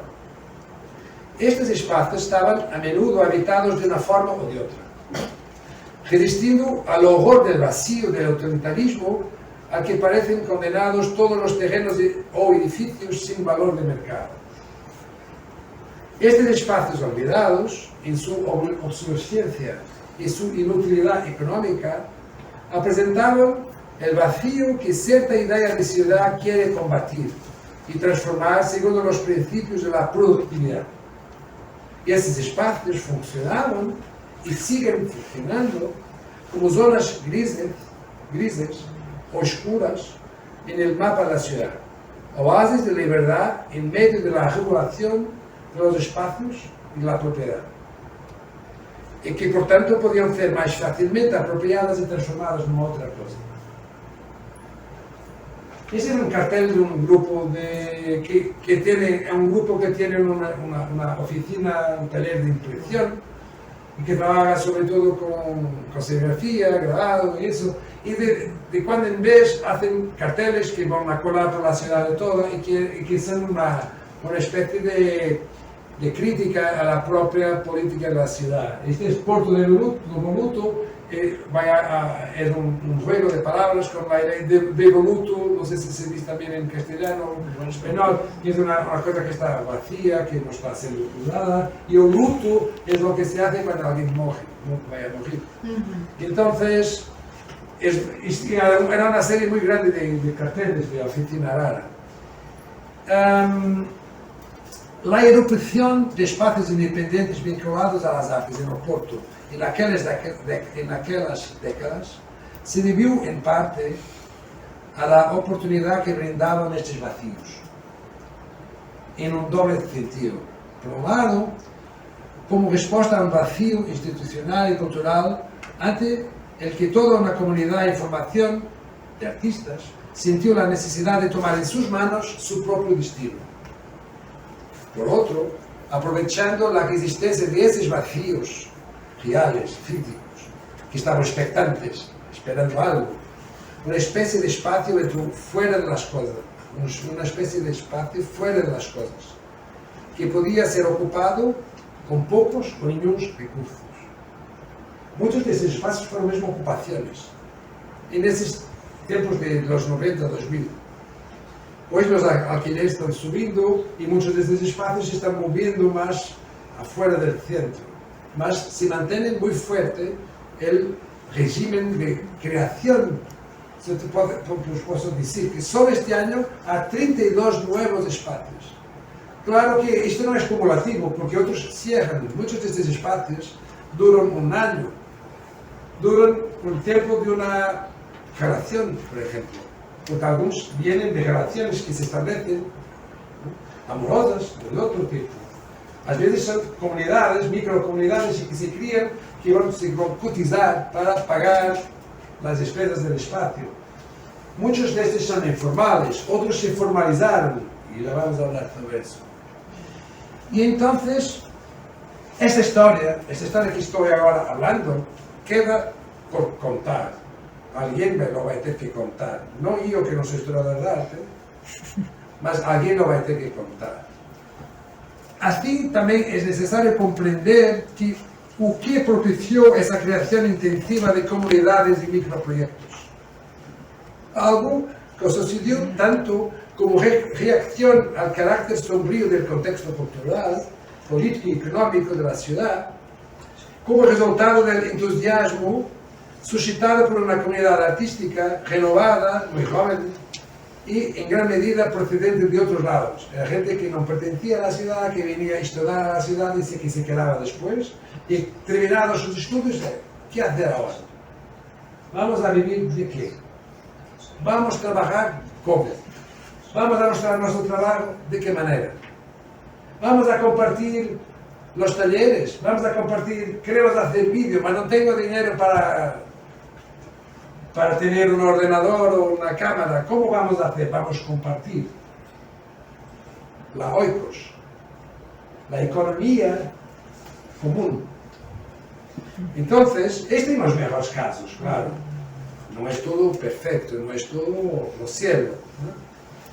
Hoy en día hay cerca, como decía, de 100 proyectos independientes activos en la ciudad. La mayoría de ellos autoorganizados, algunos con un espacio permanente, otros más nómadas. Porque no es necesario tener un espacio permanente. Un proyecto puede ocupar temporariamente un espacio, una zona autónoma temporaria, un espacio de libertad temporario, y después invitar a otro lado. Desaparecer 6 meses y aparecer más tarde. Muchos espacios son así. Muchos grupos trabajan así. Muchos otros existieron que no están hoy activos. Sabemos que estos proyectos son o fueron de tamaños, escalas y duraciones muy diferentes. Algunos se mantuvieron activos durante décadas, 30 años ya. Otros tuvieron una existencia muy breve. Algunos optaron por había algunos que ocupaban cafés. Hablaban con la persona del café, podemos usar el café para hacer ahí performance y eso. Bien. Algunos optaron por un modo nómada, renunciando casi a una presencia física o viviendo de apariciones fugaces. Otros mantienen o han mantenido espacios de producción y presentación pública, con mayor o menor regularidad, porque muchos son espacios de producción, son sus talleres, son sus estudios y son también espacios para presentar el trabajo. Y consiguen tener los dos al mismo tiempo, ahora en tiempos diferentes. E o que acontece é que estes espaços muitas vezes vão cambiando de área geográfica na cidade em função dos processos de transformações e gentrificação da cidade. Os artistas vão corridos. Quando vendem muito dinheiro, vão a correr a outro lado, porque não o podem pagar, porque não o querem pagar, porque não les interessa trabalhar em um bairro gentrificado, etc, etc, etc. Alguns destes espaços foram projetos unipersonales, outros de pequenos grupos, muitos deles móveis e inestáveis. Grupos que tienen las personas que los han criado no son las mismas que están ahora, se mantienen el nombre. Y otros fueron gestionados o son gestionados por asociaciones culturales, se formalizaron con asociaciones culturales para poder establecer conexiones con las instituciones, para poder ir a buscar apoyos para proyectos. Y algumas destas estruturas se han profissionalizado mesmo, porque passaram a poder fazer outras coisas e a gente que trabalha aí tem um pequeno soldo. E tem, portanto, outros níveis de gestão e afirmação. A cartografia deste ecossistema é, portanto, complexa, desigual e composta mais de descontinuidades do que de invariantes. Assim, ainda assim, é inegável que algo ha venido para quedar-se e que também há cambios, porque se passaram 30 anos e as coisas continuam muito ativas. E que também há cambios em marcha que han alterado a natureza desses projetos. E é muito interessante para mim falar hoje aí disso, porque assim, este é um contexto muito diferente, mas poderemos pensar no futuro e pensar nos riscos que alguns desses problemas têm quando há dinheiro circulando. E vamos falar sobre isso. Estes projetos, muitos deles se han alterado em sua natureza, especialmente em relação com a precária economia da prática artística e a reinvenção de estratégias de sobrevivência que se exige em cada momento. Porque os artistas têm que inventar suas próprias estratégias de sobrevivência. E que pode ser ter um outro soldo, ter um outro trabalho, prestar, por exemplo, combinar seu trabalho como artistas a projetos de educação artística que les permitem sobreviver precariamente, mas sobreviver. Agora, eu queria falar de uma coisa que eu hablo, que eu chamo el giro. Estou falando aí Al Foster, um americano que havia falado del giro etnográfico, eu hablo del giro proyectual. El giro del proyecto, el cambio del proyecto, ¿no? En los últimos años, la precariedad característica del trabajo artístico, en Europa sobre todo, porque en América también es diferente porque no hay Estado, es la idea que tú explicabas. La precariedad característica del trabajo artístico ha visto la llegada de una nueva modalidad, y esta es la burocratización proyectual de su práctica. La dependencia estructural de los artistas y los llamados espacios independientes se ha desplazado hacia una particular práctica proyectual que exige la sumisión casi permanente a un ciclo interminable de concursos, subvenciones y programas de financiación.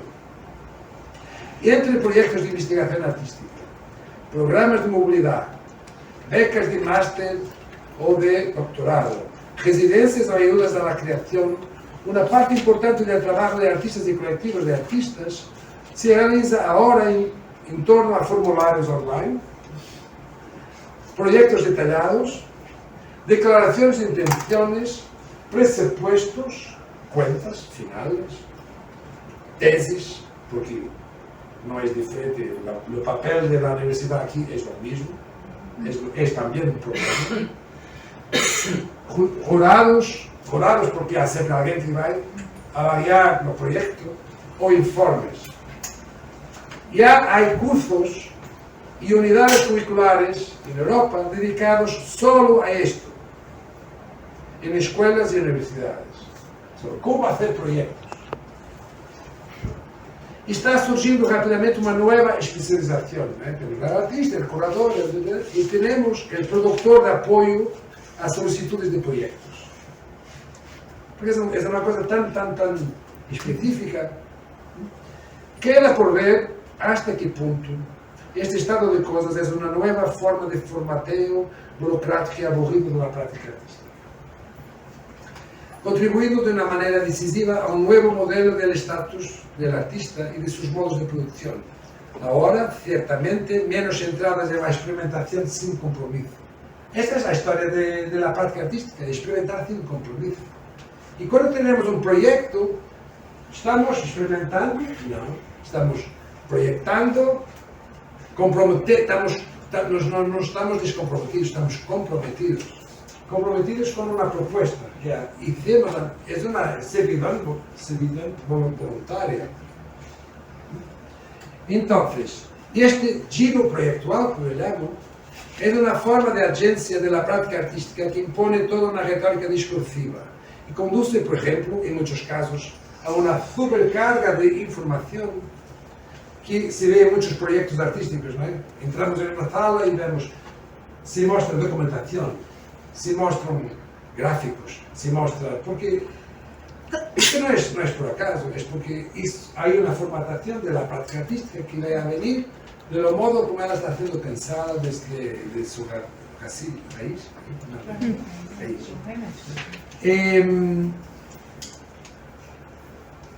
Y esta es un problema que se extiende también a la curaduría, no es diferente. La curaduría tiene los mismos problemas, porque hoy en día el curador, la figura del curador responde de lo mismo modo. Yo no lo quise hablar mucho, tengo un problema con la figura del curador también como figura mitificada, mas la idea de todo que él dice, que había dicho sobre el artista y la mitificación del artista se puede decir sobre la mitificación del curador, de la curadora, es lo mismo. Porque hoy los curadores tienen un agenciamiento muy próximo de los artistas y hablan de sus realizaciones como si hablasen de una obra de arte. Son un poquito más como un director de cine que tiene un equipo que trabaja para sí y al final yo soy el actor. Claro que hay curadores más horizontales, curadores menos horizontales, quizá hay muchas maneras de trabajar, mas la figura del curador es también una figura que responde a la mitificación del artista como dueño exterior de sus propios medios de producción, especialmente el curador freelance, porque lo que está en una institución, ahí tenemos una otra formulación. Entonces, sobre todo, o que acontece é que os artistas, e agora vou outra vez, e os curadores, estão respondendo a agendas especificaciones, e ao hacerlo, se corre o risco de transformar a prática artística em um juego em que se compromete em servidumbre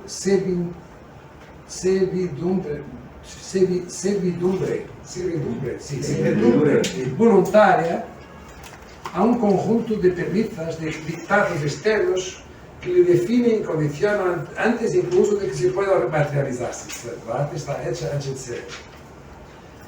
¿Dónde está la experimentación? Sin compromiso. Como llega a sugerir Boris Groys, este modelo proyectual puede considerarse hoy una forma de arte en sí misma.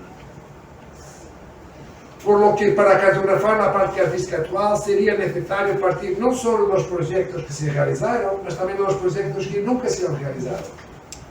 Todos aquellos que han quedado en el cajón, por una u otra razón, rechazados por algún jurado o comisión. En definitiva, este nuevo régimen este giro proyectual es una arma de doble filo. Por un lado, ha ofrecido otras estrategias de sobrevivencia a los artistas y a sus espacios de producción, difusión e exposición, consolidando proyectos y fomentando redes de colaboración. Por otro, ha alterado, a veces radicalmente, el modelo de autogestión e independencia de la práctica artística, especialmente de aquellos fluxos que tienen lugar a las márgenes de lo o más allá del mercado. En un contexto como el portugués, en que el mercado del arte es muy débil, casi no existe, y que prácticamente nada ocupa el espacio entre las grandes instituciones, los museos y estos espacios autogestionados, esto es ainda más relevante. Cuando hablamos de este tipo de espacios, el caso de Oporto y en general lo que se pasa en Europa es ejemplar. Hasta el punto de que podemos decir que es imposible sentir el pulso artístico de cada local sin este ecosistema de proyectos colectivos con afirmación más o menos independiente. Conocer los efectos del grado de dependencia, más desde el punto de vista conceptual que desde el punto de vista material, de muchos de ellos a los programas locales y nacionales e internacionales de apoyo a las artes, podría ayudarnos a imaginar un futuro que tendrá que ser común o comunitario, si quieren. La economía precaria de los artistas es un ejercicio de sobrevivencia, pero es, sobre todo, un ejercicio de libertad y resistencia. Comprender y cuestionar estos cambios es clave para evitar el adormecimiento y la domesticación de la práctica artística. Una ciudad se hace construyendo espacios comunes, porque una ciudad se hace antes de todo en torno a las ideas de comunidad o de comunidades, plural, como desafío y alternativa al estado de las cosas, al mainstream. Sin ir más lejos, tampoco creo que sea posible pensar la economía precaria de los artistas sin pensar en esta idea de construcción de espacios comunes, porque nuestro futuro será común, autogestionado, comunitario, independiente o no será de todo. Y voy a hablar ahora un poquito de algunas dos o tres cosas, porque hasta ahora, claro que había mostrado una otra imagen, todo parece muy un ejercicio muy de estética, y que no es solo eso, porque estoy hablando de cosas muy concretas, como mi ciudad ha cambiado, como la figura del artista, con que me confronto todos los días también ha cambiado, los retos de todo eso, claro. Más que ahora podemos dudar. Hay una idea que es cómo. Hay una cosa que para mí me parece muy interesante. Yo no lo puedo hacer aquí, ahora no lo podremos hacer de la manera más. ¿Puedo hacer? Si puedes. Sí, mover ahí un bocadito. Ahí. Tú puedes mover también un poquito. Ahí. Bien. Tenemos una línea. La sala está separada en dos. Lo que separa esta sala en dos, pero si solo tuviese algo para hacer. No, vamos a hacer el chão. Sí. No es necesario. No es necesario. Tenemos una línea. Las líneas pueden ser diseñadas de muchas maneras. No diseñar una línea con cuerpos y caderas y filas. Si está diseñada una línea ahí, hay una separación. Bien. La cuestión es que nosotros lo sabemos de la geometría euclidiana, lo sabemos una cosa, nosotros, todos ahí, toda la gente, mas sobre todo los que están ahí y que también hacen cosas, que hacen cosas con las manos, que dibujan o que lo que sea, lo saben que hay una diferencia muy grande entre la geometría real y la geometría euclidiana. La geometría euclidiana es una abstracción. Porque nosotros decimos una línea, no lo habíamos aprendido, una línea solo tiene una dimensión. No, sabemos que no es verdad, porque está en la línea, ¿estás de acuerdo? Hay una línea, Estou caminhando dentro da linha. Mas a imagem euclidiana, isto não era possível. Porque a linha não tem espessor. É uma abstracción. Mas nós não sabemos, as linhas são espaços habitáveis. La línea del círculo del inicio, la línea que resta del espacio afuera del arte, no es una línea que no se puede habitar, es una línea que se puede habitar. Y la cuestión para mí que es muy importante es pensar, ¿quieres poner más así, sabes? Esta es una imagen de una isla real, no es inventada por mí. Es una isla que existe en el sur, perto de Chile. Es una isla que tiene diversos nombres porque es reclamada, claro, por los ingleses y por Argentina y por Chile. Entonces el nombre es más ahí, el nombre en español es Isla de la Decepción. Los ingleses le llaman Deception Island. ¿Y por qué es la isla deshabitada? Había sido, hoy es una isla deshabitada, es ocupada una parte del año con unos proyectos científicos ligados al clima, más del invierno más profundo no es posible de habitar. Ha sido una isla siempre habitada por piratas, por marginales, por gente que está en las márgenes, en las orillas. Y entonces, lo que se pasa es que esta isla tiene claro, es una cratera de un volcán que está muerto y que tiene una particularidad. Es que cuando se está andando en torno, no se descubre fácil la existencia de la bahía dentro. La próxima imagen, esa es la isla. La isla tiene un puerto natural dentro, pues es un puerto que se esconde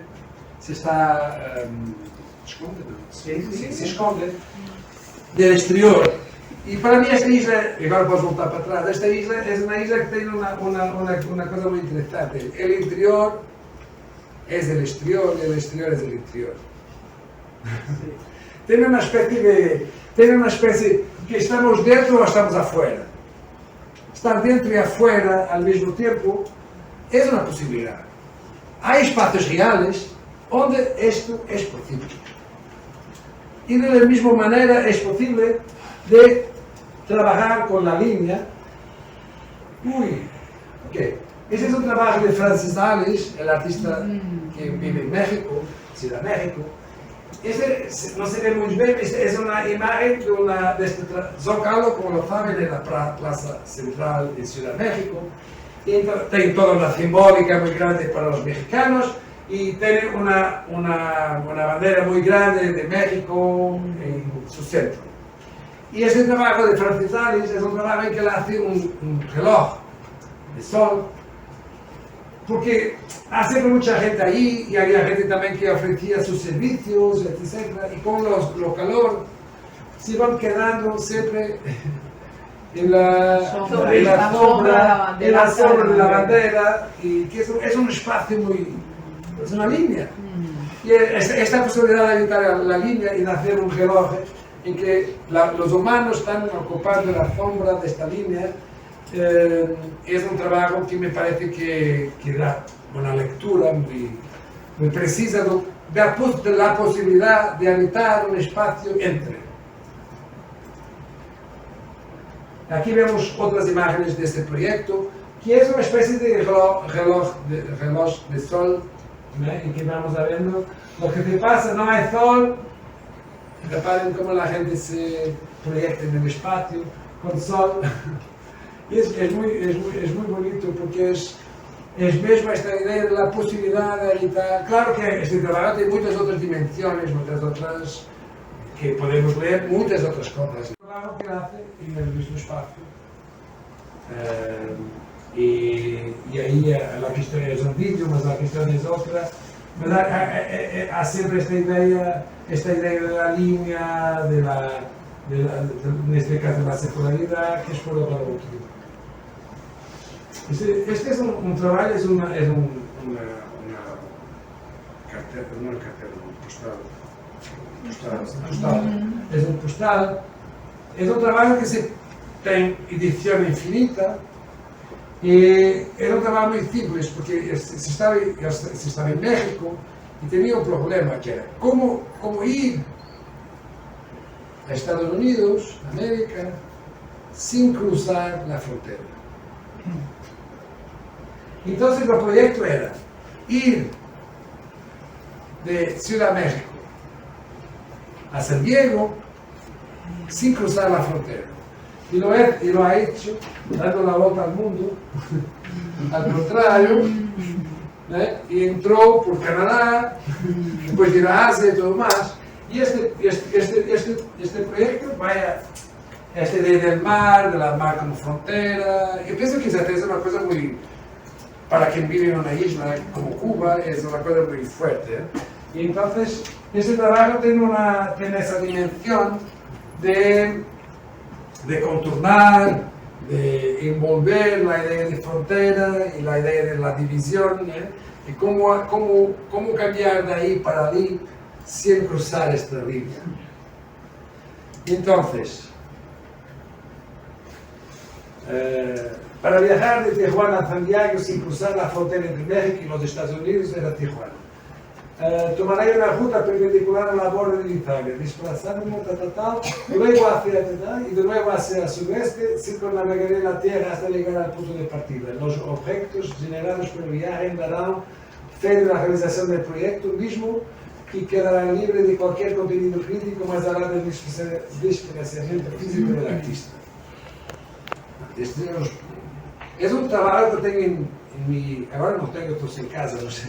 Cuando tenía siempre en mi casa, porque todos dos, la por frente ver, lo tenía en la pared. Bien, aquí lo vemos mejor. Es un trabajo de 97, es muy actual.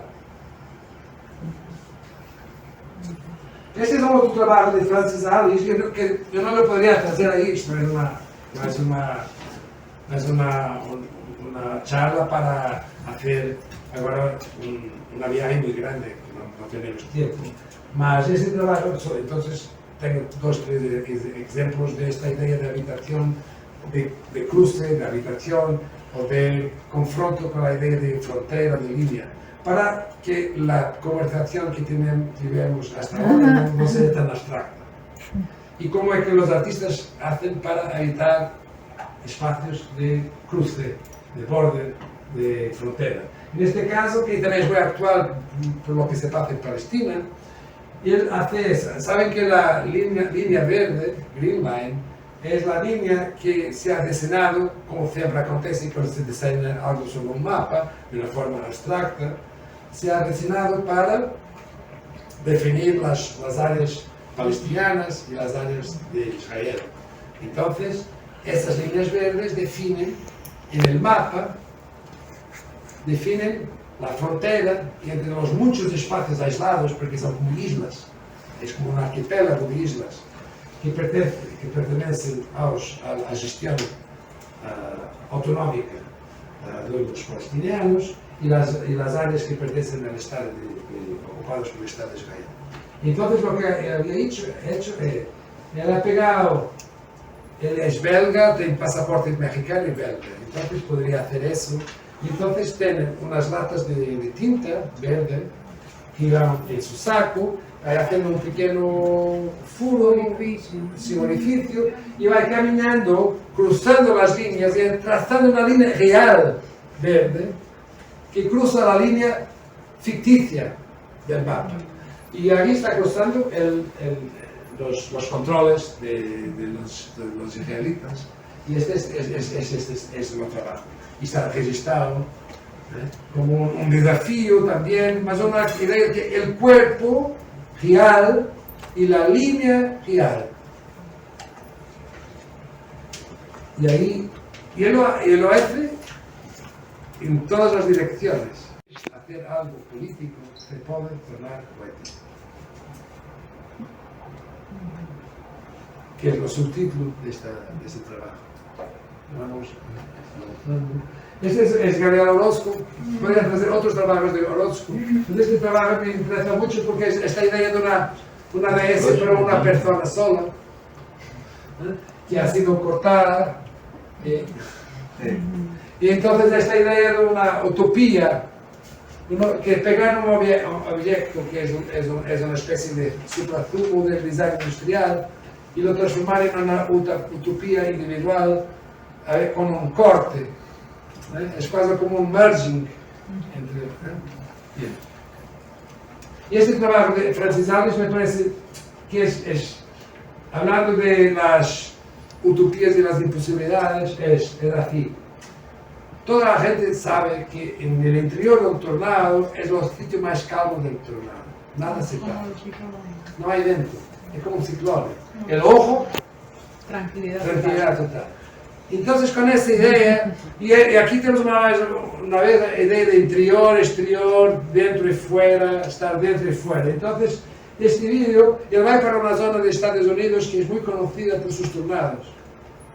Y entonces va a intentar entrar en el interior del tornado para evitar el interior del tornado. Imaginen lo que ha pasado, es cierto. Siempre que se intenta hacerlo, el tornado lo va a expulsar hasta afuera. Y él va intentando otra vez. Y esta idea muy loca también, ¿sabes? De una imposibilidad, más de una imposibilidad en busca de algo, como lo trabaje, la fe puede mover montañas. Hay que pedir mucha gente, voluntarios, y van a mover una montaña unos centímetros más. Entonces, esta idea de que las utopías son posibles y que esas utopías tienen que siempre a ver con la relación del cuerpo con el espacio, con lo otro, y eso es muy, muy, muy interesante. Tenemos este más. Este es un otro artista que me parecía también podría traer un otro artista que es Thomas Ischorn, que es un artista de Suiza, y este es un proyecto que era hecho ya en 2004, que se llama Museo Precario, Museo Precaire, y Museo Precaire Aviné. Aviné es una área de habitación social del exterior, del banlieue, como se dice de Francia, de París, donde la gente está afuera de todo, afuera del centro, porque banlieue, la palabra francesa para el periférico, el que está en la periferia, venidos del centro, venidos del lugar, banlieue. No tienen derecho al lugar. Hay gente que está fuera del lugar, está en otro lugar. Entonces va a trabajar con las gentes que están venidos del lugar y va a tener así. Es un poco como la Mahomet y la montaña. Vamos a decir, las personas no van al museo, los museos van a las personas.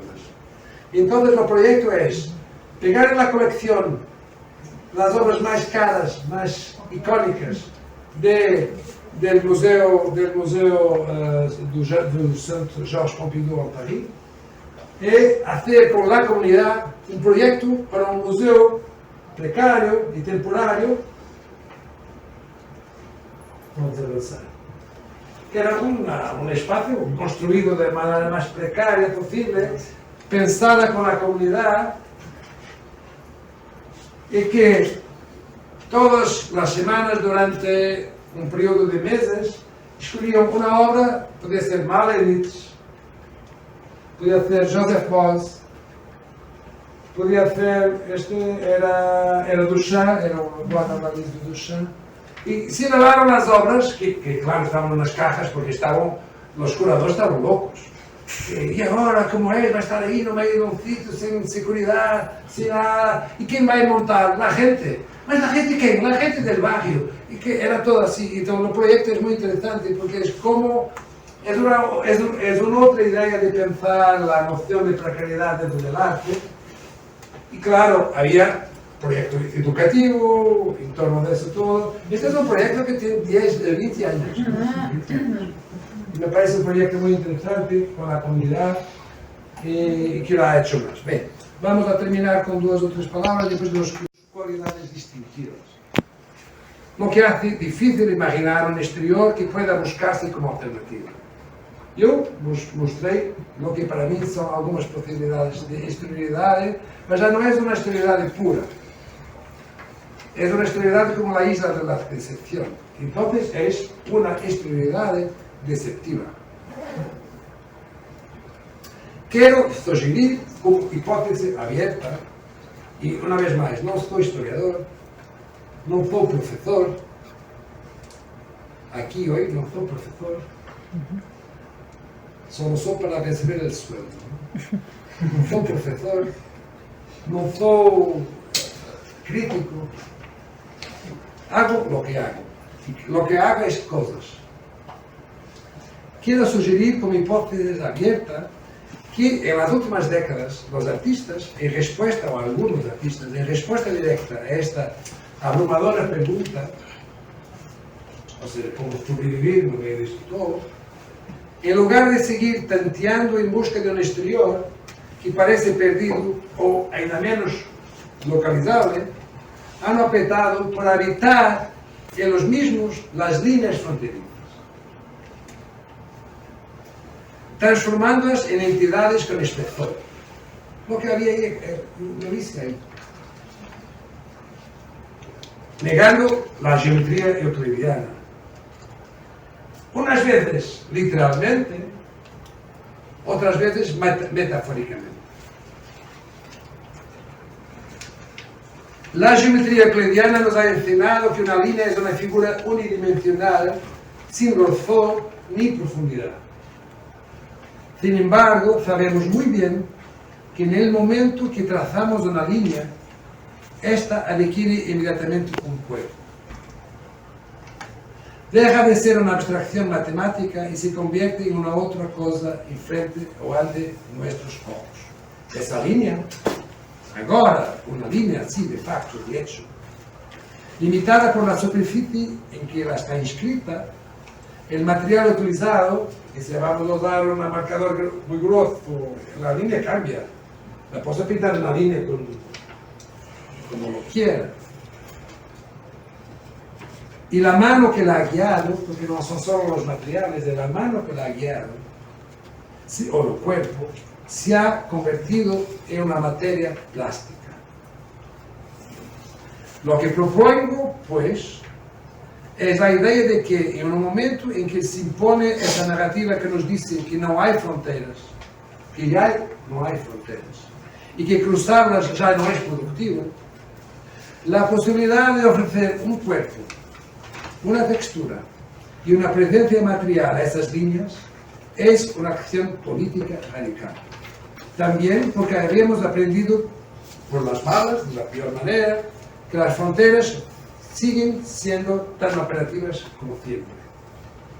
Es más, asumiendo que el arte se hace a partir de su propio hacer, la práctica artística parece el terreno perfecto para experimentar con la variabilidad corpórea de las líneas. Algunos le llaman trazos. Transformadas así en materia plástica y habitable. Ya no se trata de ir de A hasta B, sino de elegir un espacio indeterminado entre estos dos puntos y caminar sobre la línea, indo a contracorriente de los fluxos de movilidad que caracterizan la corriente principal. Esto es, lo mainstream. Esto es lo que tengo para decir así como mi aporte, mi posibilidad de esto no había pensado ayer en el avión, claro, ¿no? Eso está en mi cabeza hasta mucho tiempo y que viene de mi práctica. Lo que había hecho ayer ha sido de poner las ideas en papel, y por eso que también lo hice leyendo, porque no me quería dispersar mucho, porque me parece que hay palabras y hay conceptos que tienen que ser precisos para ser operativos. Ahora, yo sé que muchas de las cosas que yo espero que yo no tengo la esperanza de que todo lo que había dicho ahí possa tocar del mismo modo a toda la gente. Era así. No há nada a hacer. Era así. Mas espero que pequeñas cosas nos possam ter tocado. Y ahora sí que, si queréis hablar un poquito sobre eso, y también sobre aquello que decía en el principio, y cómo poner esta cuestión en el contexto, que como vosotros hablaban ahí fuera, ¿qué estaba haciendo? Sí, trabajo como curador independiente, o eso, aquello, ¿qué están haciendo? ¿Dónde trabajan? ¿Cómo trabajan? ¿Cómo se responde a esas cuestiones en un contexto donde sé que las cosas son ahí más difíciles? Es un contexto diferente y en muchos aspectos más difícil, porque los fluxos de sobrevivencia son más complejos también. Entonces, es saber cómo podremos pensar estas cuestiones a partir del punto en que estamos ahí hoy, en La Habana, en Cuba. ¿Cómo es que vosotros se ven, cómo vosotros resuelven estos problemas? Imagino que algunos tienen una práctica artística, otros tienen una práctica curatorial, otros tienen una práctica docente. ¿Cómo lidar con eso? Mesmo eso que le decía, no soy profesor. Yo sé que soy, mas intento no ser. Que es una cosa un poquito diferente, ¿no? Entonces así es. Para mí, ser profesor es también un acto de supervivencia, porque me damos sueldo. Claro, mas me gusta hacerlo. Y me gusta hacerlo porque intento, no sé si lo hago, intento de que no haya una separación, no haya alguien tiene un chapéu, algo para la cabeza. Un sombrero. Intento no poner un sombrero cuando entro en la escuela para clases, no tirar el sombrero y poner un sombrero cuando estoy ahí hablando. Intento que el sombrero sea siempre lo mismo. Los tránsitos se pueden hacer así, que la gente lleva las experiencias de un lado para el otro. Y pienso que eso es muy importante, porque crea oír un poquito también